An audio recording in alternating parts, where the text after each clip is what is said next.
할렐루야.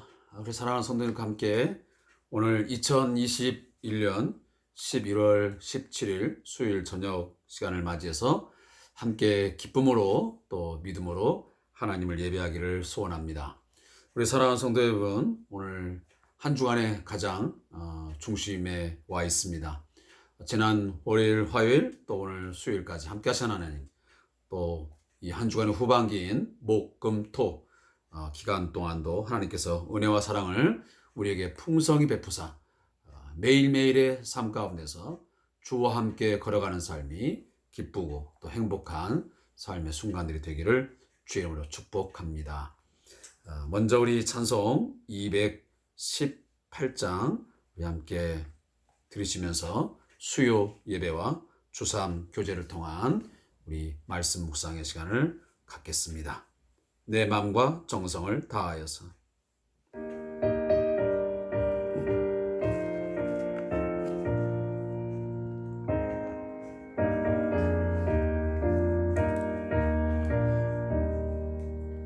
내 마음과 정성을 다하여서 주 너의 하나님을 사랑하라.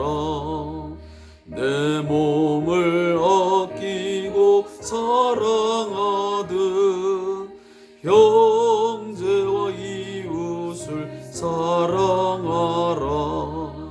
주께서 우리에게 명하시니 그 명령 따라서 살아가리. 널 미워 해치는 원수라도 언제나 너그럽게 사랑하라. 널 핍박하는 자 위에서도 신실한 마음으로 복을 빌라. 주께서 우리에게 명하시니 그 명령 따라서 살아가리.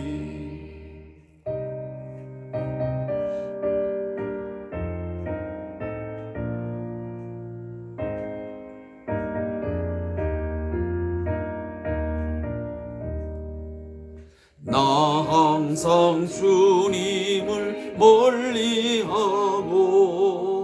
형제를 사랑하지 못하였다.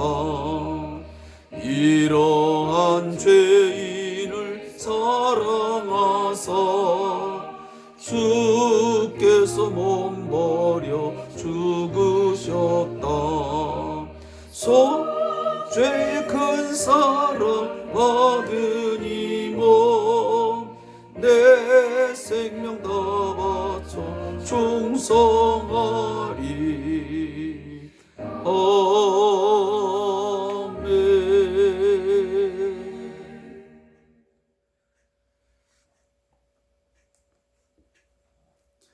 오늘 함께 묵상할 하나님 말씀은 갈라디아서 6장 1절부터 마지막 절까지의 말씀을 함께 찾아 읽도록 하겠습니다. 갈라디아서 6장 1절부터 18절까지 말씀을 함께 찾아 읽도록 하겠습니다. 신약성경 309페이지에 기록되어 있습니다.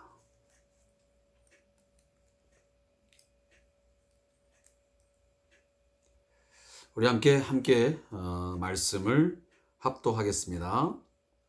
형제들아, 사람이 만일 무슨 범죄한 일이 드러나거든 신령한 너희는 온유한 심령으로 그러한 자를 바로잡고 너 자신을 살펴보아 너도 시험을 받을까 두려워하라.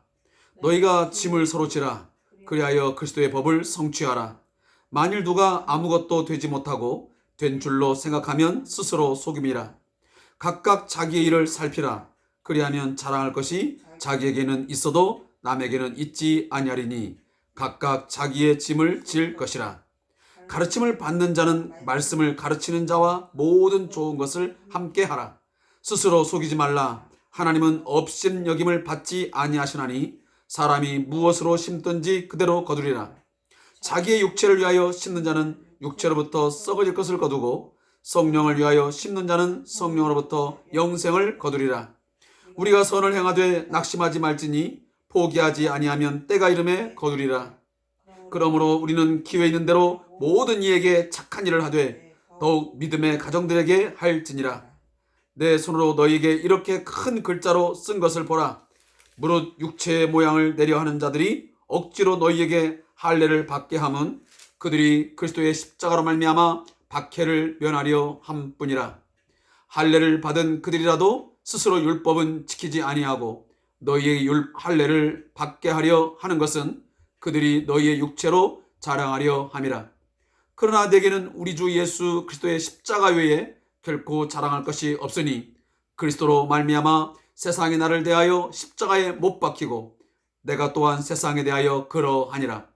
할례나 무할례나 아무것도 아니로되 오직 새로 지으심을 받는 것만이 중요하니라. 무릇 이 규례를 행하는 자에게와 하나님의 이스라엘의 평강과 긍휼이 있을지어다. 이후로는 누구든지 나를 괴롭게 하지 말라. 내가 내 몸에 예수의 흔적을 지니고 있노라. 형제들아, 우리 주 예수 그리스도의 은혜가 너희 심령에 있을지어다. 아멘.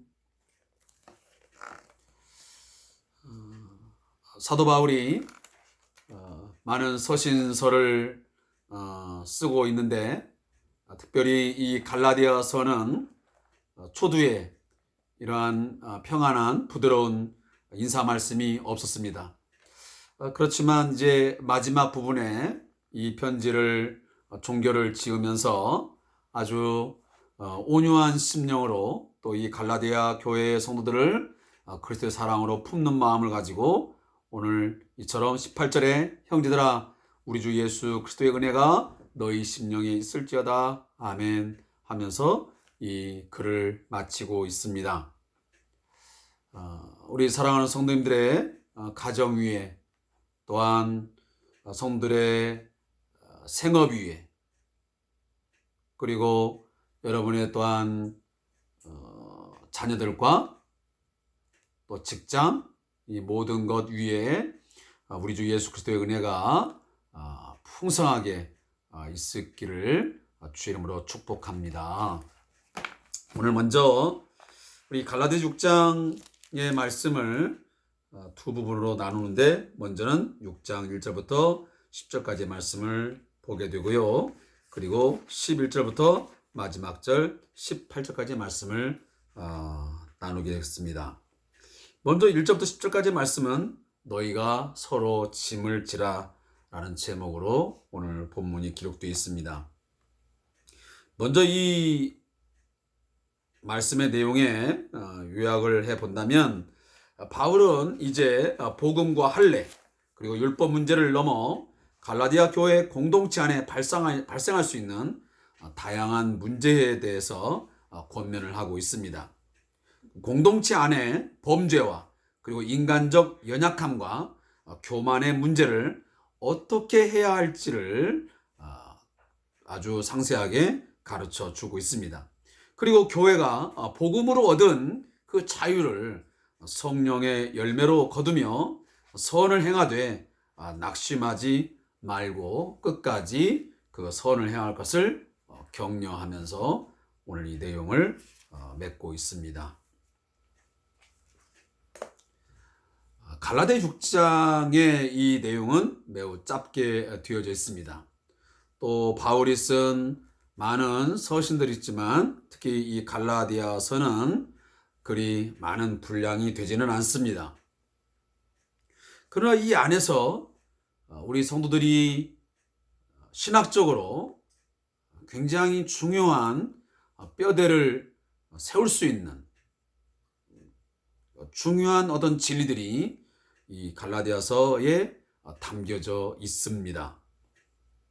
그것을 한마디로 우리가 정리해서 말한다면 우리의 구원은 전적으로 하나님의 은혜에 기초하고 근거가 된다는 것입니다. 우리의 행위도 아니요, 또 우리의 그 어떠한 공로도 아니요, 오직 하나님의 은혜에 근거하고 그것이 원인이 되어서 결국은 우리의 구원이 이루어지게 된 것입니다. 특히 이 하나님의 은혜와 사랑이 결국은 우리의 구원을 일으켰는데, 우리에게 구원이라고 하는 큰 선물을 그 무엇과도 비교할 수 없고 바꿀 수 없는 엄청난 놀라운 그 선물을 우리에게 구원으로 주셨는데, 그 구원은 그러면 어떤 방법으로 이루었냐라고 할 때 바로 그리스도의 십자가의 죽으심을 통해서 이뤘다는 사실입니다. 근데 갈라디아서에 보면 이 갈라디아 교회 공동체 안에 이 유대주의자들이 들어와서 이 그리스도의 십자가의 죽으심과 부활을 통한 이 하나님의 이 구원의 방법을, 유일한 방법을 약화시켜서 그것 가지고는 모자랍다, 불충분하다, 그러니 모세 율법대로 유대인처럼 살아가는 그런 어떤 음식법, 또 할례 행하는 것, 이런 것들을 해야 된다. 특별히 이 할례를 강하게 강조하면서 당시의 갈라디아 교회 공동체의 많은 성들의 그 신앙을 혼란스럽게 하고, 심지어는 이 그리스도의 십자가의 어떠한 그 구원에서의 그 충분함을 약화시키는 그러한 영향력을 미쳤던 것입니다. 그러하기에 사도 바울은 결코 그리스도의 십자가의 죽으심과 그 부활을 통한 구원은 그 무엇을 더 해야 할 정도의 부족한 것이 아니다, 불충분한 것이 아니다, 그건 완전하고 충분한 것이다. 그러니 그 할례를 행함을 통해서 구원의 어떤 그 조건이 된다고 하는 그런 유대주의자들의 그런 논리, 그들의 주장을 결코 믿지 말라. 그것은 너희들로 하여금 또다시 과거의 옛사람으로 돌아가게 하는, 육체의 사람으로 율법 아래에 놓이게 하는 그런 매우 악한 행위라는 것을 사도 바울이 이야기하고 있습니다. 따라서 저와 여러분도 이 부분만큼은 어떠한 사람들이 다른 복음을 제시하고 또 다른 어떠한 것을 얘기한다 할지라도 현혹되거나 미혹에 당해서는 아니 됩니다. 그리스도 외에 또 다른 그 어떤 누구, 또 십자가 외에 또 다른 그 무엇을 해야만, 행해야만, 순종해야만 구원을 얻는다, 나는 그것은 거짓 복음이요, 사입이요, 그것을 가르치는 자는 거짓 선지자이자 거짓 교사입니다. 더 강하게 말하면 적 그리스도적인 행위가 되는 것입니다. 결코 하나님께서 그들을 용납하지 않을 것이고, 그것을 끝까지 주장하며 가르친 자에게는 하나님의 진노가 반드시 있게 될 것이고, 심판에 따른 그 몫을 감당해야만 될 것입니다. 그리고 이제 갈라디 6장에서 마지막 마무리를 하게 되는데, 이 문제에서는 지금까지 이 복음과 율법의 관계를 이제 어느 정도 정리를 하고, 또 다른 문제, 이제 교회 공동체 안에 발생할 수 있는 다양한 문제 가운데서 특별히 누군가가 어떤 범죄한 일이 드러나는 경우가 있을 것이다. 이건 분명합니다. 지금도 우리 교회 공동체 안에 우리가 서로 얽히고 설키고 함께 살아가다 보면 서로의 약함이, 서로의 부족함이, 범죄함이 드러나는 경우가 있습니다. 내 눈으로 확인되는 경우도 있고, 또 어떤 사이트를 통해서 누구인가를 간접적인 통로를 통해서 그 성도의 어떤 범죄함이 드러나게 되는 경우도 있을 것입니다. 근데 사실 문제는 요즘 보면 없는 것도 굳이 만들어내어서 그 개인을 또 어떤 조직을 난처한 상황으로 아주 어려운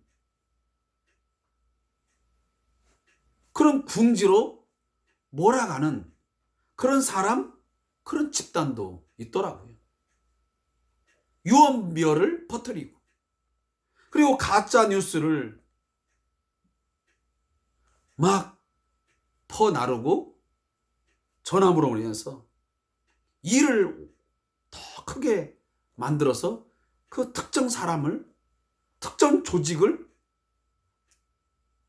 어떤 집단을 어렵게 만드는 거죠. 그리고 그 개인은, 또 그 조직은, 그 단체는 부각이 되는, 그 사람들에 비해서 나는 상대적으로 좀 더 윤리적이고 도덕적이고 정치적으로 대단한 어떤 입지를 차지하려고 하는 그런 사람도 분명히 있습니다. 사회적 이슈화 시켜가지고 자기 개인의 이익이랄지 특정 이익 집단의 유익을 얻게 하려고 하는 아주 악의적인 보도, 또 악의적인 어떤 거짓 이야기를 퍼뜨리는 행위들이 있습니다. 그것이 일례로 그냥 우리 일반 사회에만 있겠습니까? 안타까운 일이고 좀 속상하기도 하고 화가 되는 일도 되겠지만, 교회 공동체 안에도 그런 일들이 심심치 않게 발생한다는 사실입니다. 그 누구를 타깃으로 삼아서 몇몇 어떤 사람을 아웃사이더로 몰아내기 위해서, 입지를 약화시키기 위해서, 그 사람의 소리를 좀 낮추기 위해서 악의적인 행동을 하는 참 안타까운 그런 우리 성도님들, 또 특정 어떤 조직들이 있음을 이 시간을 통해서 우리가 함께 좀 마음 아파하고, 그런 일들이 다시는 우리 교회 공동체 안에 일어나지 않도록 각별히 주의하고 우리가 조심해야 될 부분이라고 생각이 됩니다.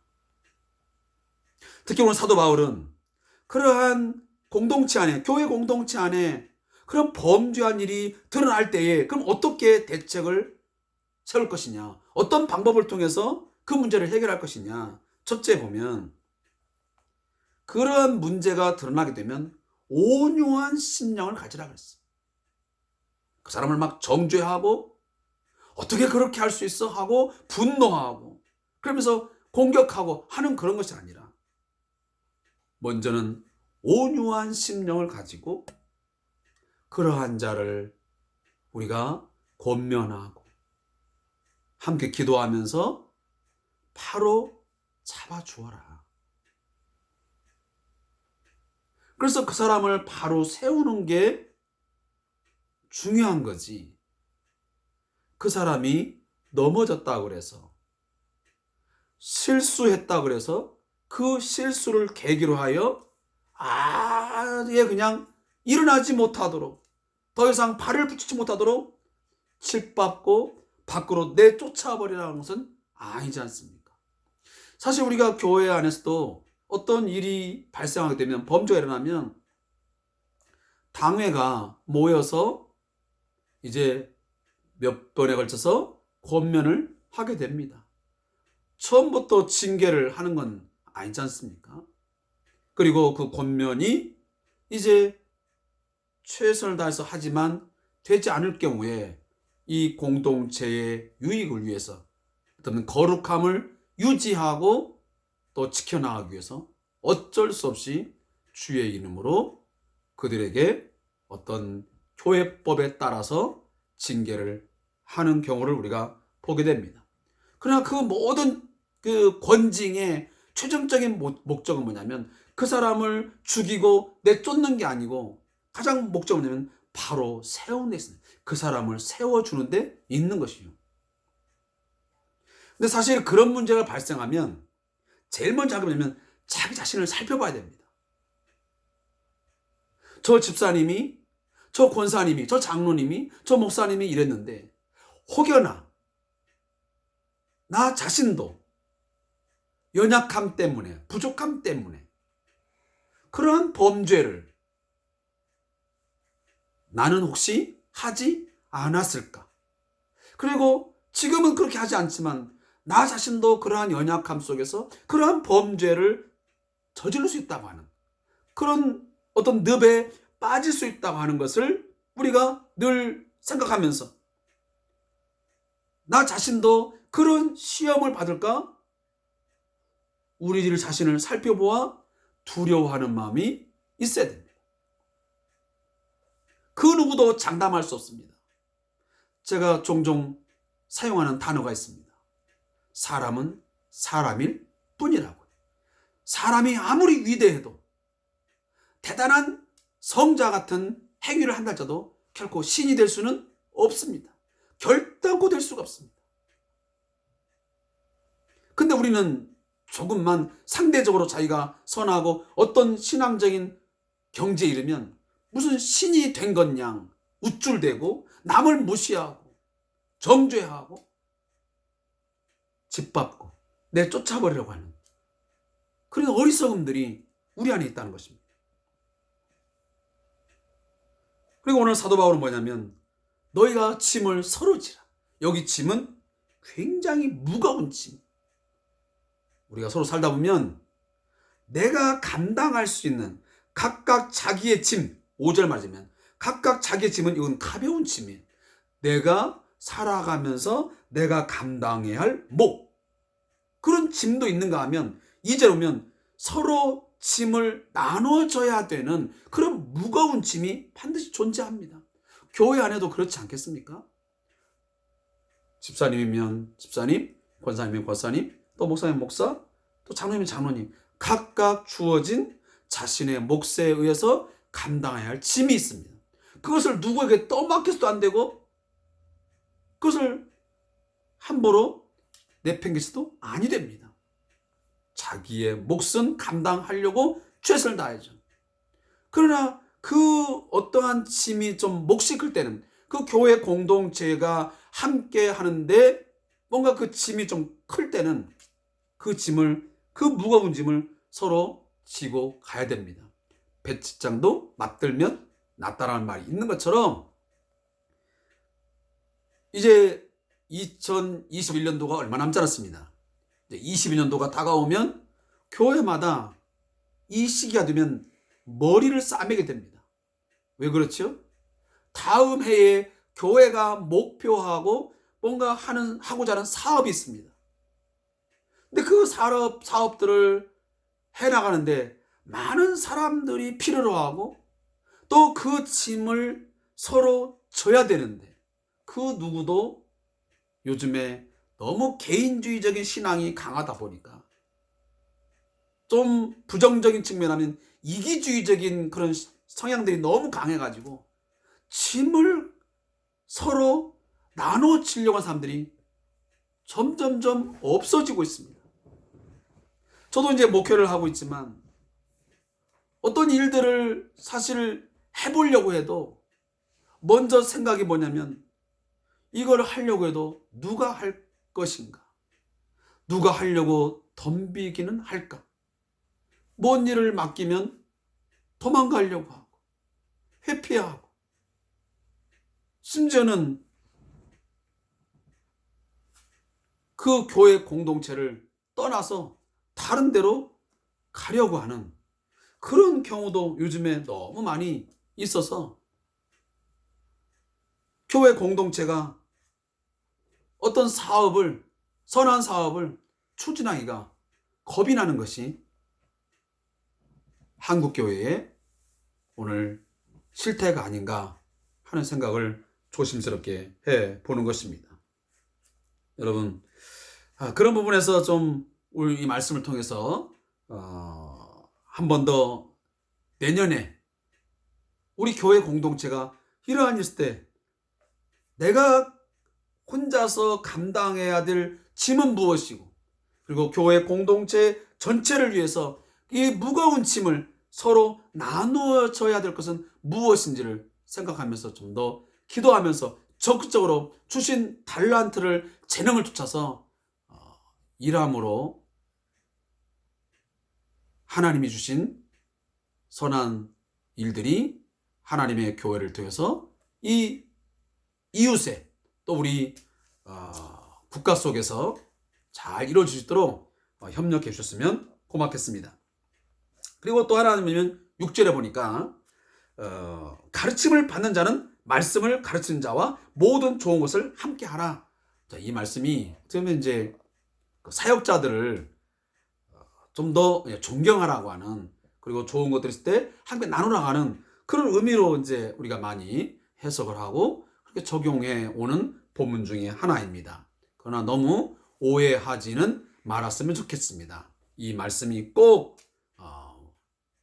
하다 보면 사역자들이, 목회자들이 꼭 무언가를 바라는 것처럼 이렇게 너무 과도하게 반응을 하신 분들이 있는데 그런 메시지는 아니라고 생각이 됩니다. 오늘 사도 바울이 갈라디아 교회에 이 메시지를 통해서 주시는 이유는 거기에 이제 가르침을 받는, 가르침을 주는 사람이 있고 가르침을 받는 사람이 있지 않겠습니까? 그러면 서로가 서로 존경하면서 또 어떤 일들이 좋은 것이 있으면 서로 함께 나눔을 통해서 피차간에 서로 사랑의 관계, 또 사랑으로 서로가 종로로 하면서 화목한, 그리고 화평한 그런 좋은 그리스도의 교회 공동체를 만들어 나가는 그런 취지이지, 꼭 누가 누구를 위해서 섬겨라, 봉사해라, 뭘 갖다 바쳐라, 그런 이야기는 아니라는 것을, 말씀을 오해 없이 좀 받아주셨으면 고맙겠습니다. 자, 그리고 너무 많은 또 본문을 하다 보니까 좀 어렵습니다. 자, 11절부터 18절까지 말씀은 예수의 흔적을 가진 자라고 하는 제목으로 쓰여진 말씀입니다. 자, 여기 보면 바울은 마지막으로 육체의 모양, 그러면 할례를 내려고 하는 사람들에게 현혹되지 말 것을 권면합니다. 그들은 복음으로 인한 박해를 면하고 육체로 자랑을 하려는 사람들입니다. 바울 자신은 예수 그리스도의 십자가 외에 아무것도 자랑하려 하지 않음을 분명히 밝힙니다. 중요한 것은 새로 지음을 받는 것이지 할례나 무할례는 중요하지 않다는 것입니다. 자, 오늘 11절을 보십시오.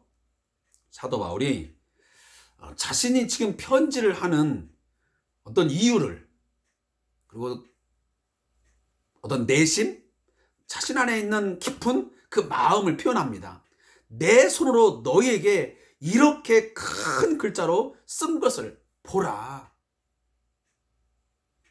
뭔가 자기의 어떤 답답한 마음, 그리고 안타까운 마음, 그리고 갈라디아 교회 성도들을 향하는 어떤 사랑의 마음이 이 짧은 단어 속에 다 함축되어 있고 농축되어 있는 것 같아요. 내 마음이 너무너무 안타깝고 답답하고 내가 너희를 향한 사랑이 너무도 큰 것을 이렇게 큰 글자를 써서 모두가 다 볼 수 있도록 이렇게 쓰는 것을 좀 봐달라. 내 마음을 좀 이해해달라.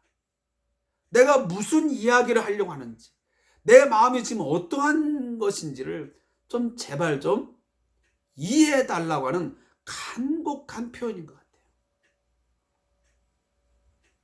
그러면서 마지막 결론을 얘기합니다.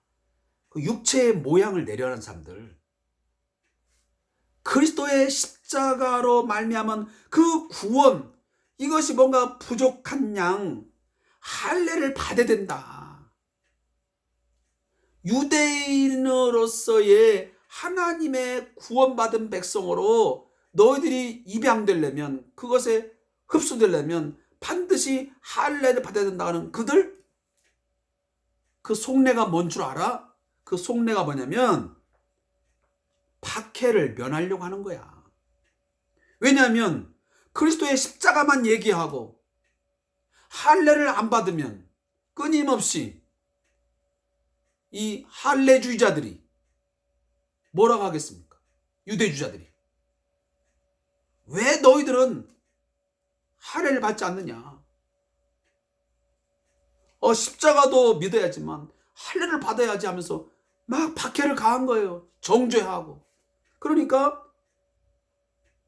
이 유대주의자들이 할례를 받게 해서 더 이상 그 공동체 안에서 박해를 면하게 하려고 끊임없이 계속 유혹하는 거예요. 미혹하는 거예요. 할례를 받아야 된다. 할례를 받아야 된다. 근데 13절에 뭐랍니까? 사도 바울이. 그런데 잘 생각해 봐. 그 할례를 받는 그들도 잘 들어보면 할례만 중요하냐? 다른 율법도 그러면 다 지켜야지. 근데 그들 행위를 보면 스스로 율법을 다 지키지 않으면서 굳이 꼭 할례를만 받으라고 하니, 그건 그 육체로 자랑 삼으려고 하는 것이지 정말 하나님을 사랑하기 때문에 할례를 받게 하는 것이냐? 그러려면 모든 율법을 다 지키는 것이 더 좋은 것이지, 그렇지도 못하면서 왜 그렇게 할례만을 주장하느니 참 어리석은 자들이다 라고 말을 합니다. 그러면서 사도 바울이 자신의 어떤 신앙의 확고함을 얘기합니다. 아무리 그들이 할례를 이야기하고 유대인처럼 살아야 된다고 많은 이야기를 하고 있지만 다 필요 없어. 할례고 무할례고 그런 것들은 구원의 조건이 될 수 없어. 오직 구원의 조건은, 구원의 방법은 하나님의 구원의 그 은혜를 덧입는 아주 중요한 핵심은 뭐냐면 예수 그리스도의 십자가 외에는 없어. 예수 십자가만 믿으면 구원을 얻게 되는 것이지. 그건 무슨 소리를 하고 있는 거야? 할례가 무슨 소용이 있으며 무할례가 무슨 소용이 있어? 그래서 15절에 보면 오직 새로 지으심을 받는 것만이 중요하니라. 우리가 그리스도 안에 있으면 새로운 피조물이라고 말하지 않느냐? 우리가 그리스도의 십자가의 죽으심과 부활을 믿으면 누구든지 새로운 피조물, 옛사람이 아닌 새사람, 성령의 사람, 성령의 인도를 받아 하나님의 자녀로서, 하나님의 거룩한 백성으로서 그 영광스러운 하나님의 영광을 누리게 되는데 지금 무슨 소리를 하고 있는 거야?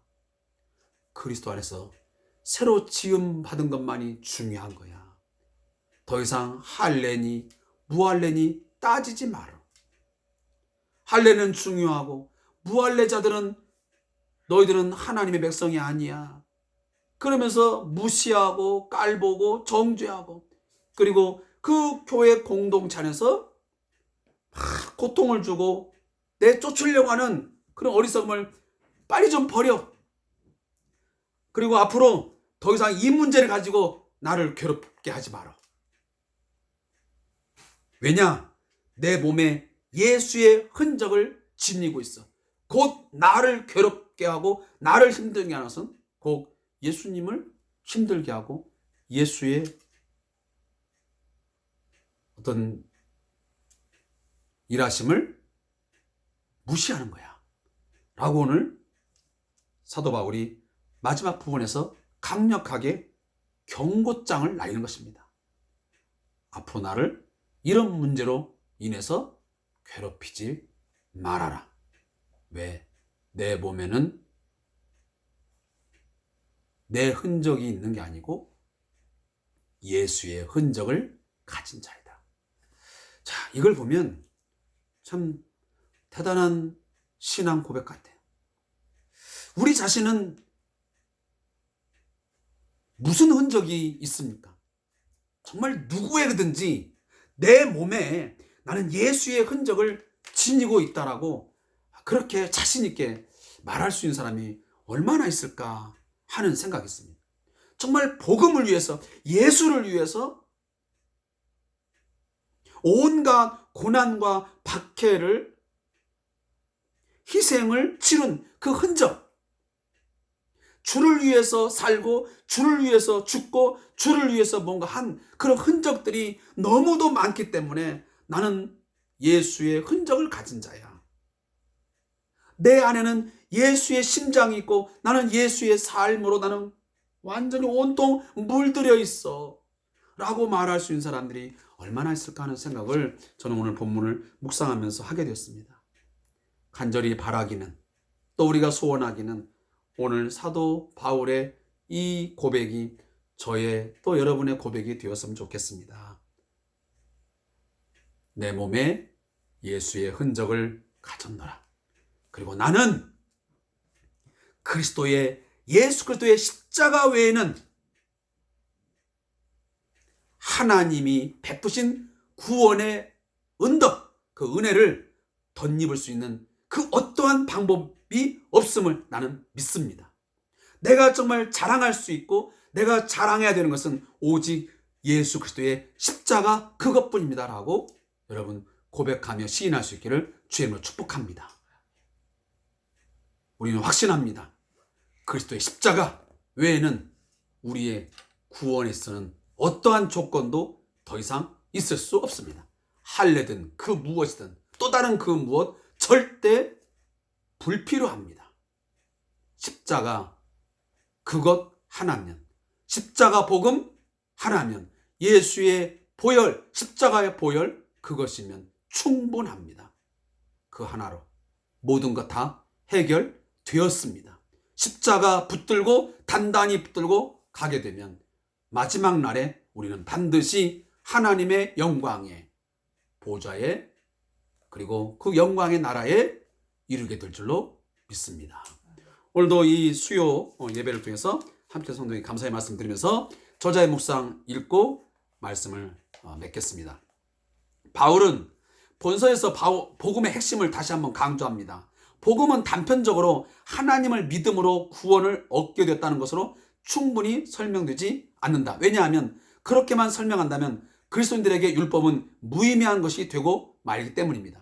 실제로 복음을 오해하여 육체의 기회로 삼고자 하는 사람들이 있었고 또 이들의 방임과 방종을 보며 다시 율법으로 돌아가야 하는 것은 아닌가 우려했던 사람들도 있었습니다. 복음의 시작은 율법으로 말미암아 의롭게 되는 논리 아래에서 신음하고 그 결과 저주와 심판 아래에 있을 수밖에 없던 자들에게 주어진 것입니다. 그들에게 복음은 율법의 정죄에서 자유하게 하는 것입니다. 로마서 8장 1절부터 2절입니다. 따라서 애굽에서 해방된 이스라엘 백성이 다시 애굽으로 돌아가서는 안 되는 것처럼 십자가의 은혜 아래에 있는 자는 율법으로 의롭게 되는 논리로 돌아가서는 결코 안 됩니다. 더 나아가 이제는 종이 아니라 율법의 종, 죄의 종이 아니라 하나님의 아들로서 그리스도의 형상을 닮아가야 한다는 측면에서 율법은 다시 그 역할을 수행합니다. 하나님, 사람들은 세상의 표식과 육체의 흔적을 자랑하며 살아갑니다. 그러나 성도는 예수의 흔적을 간직하고